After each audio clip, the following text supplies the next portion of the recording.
Hello students, welcome to my channel. आज से मैं नई सीरीज स्टार्ट करने वाली हूँ ट्रीज टॉपिक के ऊपर, जो डेटा स्ट्रक्चर का सबसे इम्पॉर्टेंट टॉपिक है। और इस सीरीज में ये मेरा पहला लेक्चर है। लेक्चर 1 के अंदर हम डिस्कस करेंगे कि ट्रीज क्या होते हैं और उसके इम्पॉर्टेंट टर्मोलॉजीज क्या होती हैं, क्योंकि ये जो टर्म्स हैं ये हमारी आगे जितनी भी हम टाइप ऑफ ट्रीज पढ़ेंगे उसमें ये टर्म्स बहुत इंपॉर्टेंट रोल प्ले करती हैं। तो इस वीडियो को एंड तक देखिएगा। इस वीडियो के अंदर मैंने एक एक टर्म को एग्जाम्पल के थ्रू एक्सप्लेन करा हुआ है। तो चलिए स्टार्ट करते हैं। ट्री क्या होता है? Tree is a non linear data structure. Non linear data structure का मतलब क्या है कि ये लाइन में डेटा स्टोर नहीं करेगा। It represents hierarchical relationship between the elements. एक हायरार्की रिप्रेजेंट करने के लिए, जब भी हमें कोई हायरार्की रिप्रेजेंट करनी होती है तो उसके लिए हम कैसा डेटा स्ट्रक्चर यूज करते हैं? ट्रीज। जैसे कि आपका फैमिली चार्ट हो गया, तो उसके अंदर आप क्या करेंगे? आपके 4 फादर्स, फिर आपके ग्रैंड फादर्स, आपके फादर एंड देन यू। तो इस तरह की जब हमें हायरार्की रिप्रेजेंट करनी होती है तो हम कौन सा डेटा स्ट्रक्चर यूज करते हैं? Trees. Use to represent family records in hierarchical way. Terminology, इन एक एक टर्मोलॉजी को ध्यान से सुनिएगा क्योंकि बहुत ही इंपॉर्टेंट टर्मोलॉजी है। जो स्टूडेंट्स होते हैं वो इसको इग्नोर कर देते हैं कि इसके बिना काम चल जाएगा, पर ये टर्म्स ऐसी होती हैं जो आगे binary tree, binary search tree, Amway search tree में बहुत ही इंपॉर्टेंट रोल प्ले करती हैं। तो चलिए स्टार्ट करते हैं। सबसे पहले है रूट नोड। रूट नोड क्या होती है? Distinguish node at the top of a tree. सबसे पहले तो रूट नोड, एक ट्री में एक ही रूट होती है।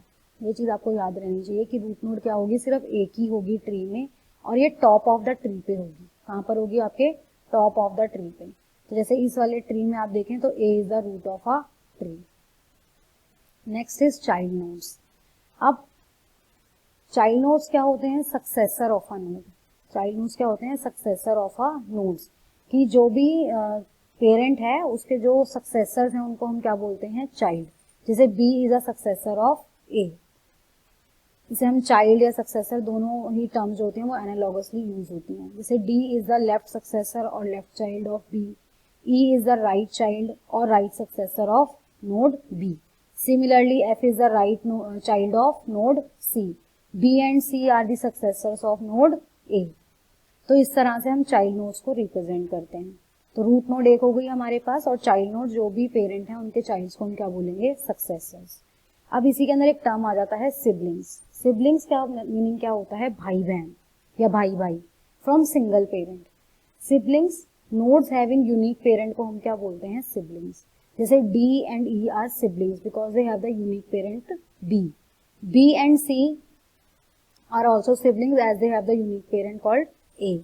पर हम ई और एफ को नहीं कह सकते कि वो सिबलिंग्स है because they have different parents. तो देखिए मैंने यहाँ ब्लॉक से रिप्रेजेंट करा है कि ये सारे क्या हैं? हमारे सक्सेसर्स हैं। Next is leaf node. Leaf node वो नोड्स होती हैं जिनके आगे फर्दर सक्सेसर्स नहीं होते, मतलब they don't have further childs. उन्हें हम क्या बोलते हैं? Leaf nodes. इसे हम टर्मिनल नोड्स भी बोलते हैं। जैसे हम अपने एग्जाम्पल में देखें तो D, E and F are terminal nodes, क्योंकि इनके आगे फर्दर चाइल्ड्स नहीं है। Next is edge, very important point. In terms of your graph theory भी हम ट्री को यूज करते हैं। तो ट्री के अंदर एज क्या होता है? Line drawn from a node to its successor. Line drawn from a node to its successor को हम क्या बोलते हैं? एज। जैसे कि हमने ए टू सी जो ड्रॉ कर रखी है लाइन, उसे हम क्या बोल रहे हैं? Edge. When there is a consecutive sequence of edges, जैसे कि A to B, B to D, तो हम क्या बोल देंगे? इसे पाथ। तो एज क्या हुआ? Line drawn from a node to a successor. और पाथ क्या हुआ? आपका sequence of consecutive edges is called path. फिर आता है path ending in a leaf node is called branch. जो पाथ एंड कर रहा है लीफ नोड पे, टर्मिनल नोड पे, उसे हम बोलते हैं ब्रांच। जैसे कि बी टू डी या B to E, C to F, ये सारे हमारी क्या होगी? Branches. Next is ancestor and descendant. इसका सेम वही मीनिंग है जो हमारा रियल लाइफ में होता है। ट्री जो है ना वो बहुत आपके रियल लाइफ से रिलेट करता हुआ टाइप ऑफ डेटा स्ट्रक्चर है। जैसे कि एंसेस्टर क्या होते हैं? हमारे पूर्वज। और डिसेंडेंट क्या होते हैं? हमारे अग्रज। तो एंसेस्टर क्या हो जाएगा? हमारा जो हमारे पूर्वज हैं। तो जैसे कि A is called ancestor of B and C. A हमारा क्या कहलाएगा? एंसेस्टर कहलाएगा। And B is the descendant of A, क्योंकि बी किसका चाइल्ड है? ए का। D is the descendant of B, तो ये हमारे पास क्या होगा? डिसेंडेंट। डिसेंडेंट को आप ऐसे भी समझ सकते हो कि जो नई पीढ़ी है वो डिसेंडेंट, और जो पूर्वज हैं उनको हम बोलते हैं एंसेस्टर्स, या फोर फादर्स को भी हम क्या बोलते हैं, ancestors. Next is level. Level क्या होता है, जो भी हमारी नोड होती है ट्री के अंदर उसे हम एक लेवल नंबर असाइन करते हैं।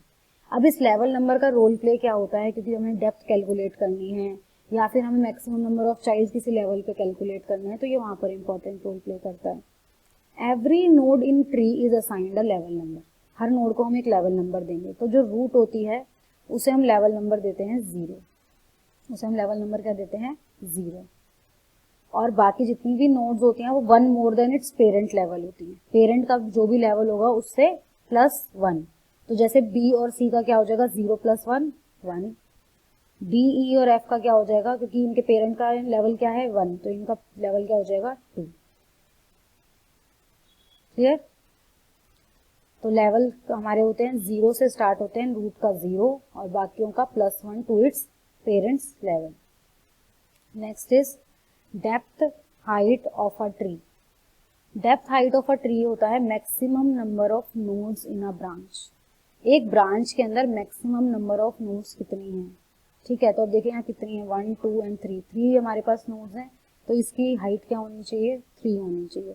लेकिन इसका एक फॉर्मूला भी होता है कि अगर मान लो बहुत बड़ा ट्री है और हम कंफ्यूज हो रहे हैं नंबर ऑफ नोड्स कैलकुलेट करने में, तो हमारे पास फॉर्मूला क्या कहता है, लार्जेस्ट नंबर ऑफ लेवल +1। ये एक फॉर्मूला है डेप्थ और हाइट कैलकुलेट करने का, largest number of level +1।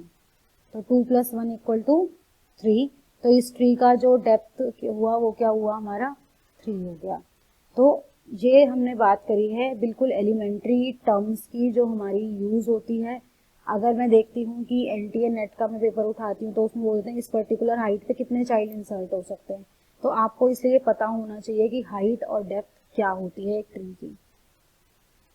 Thank you for watching. और इससे नेक्स्ट लेक्चर में मैं बात करूंगी बाइनरी ट्री और उसके टाइप्स की, और कैसे हम बाइनरी ट्री को मेमोरी में स्टोर करते हैं। तो stay tuned and stay safe.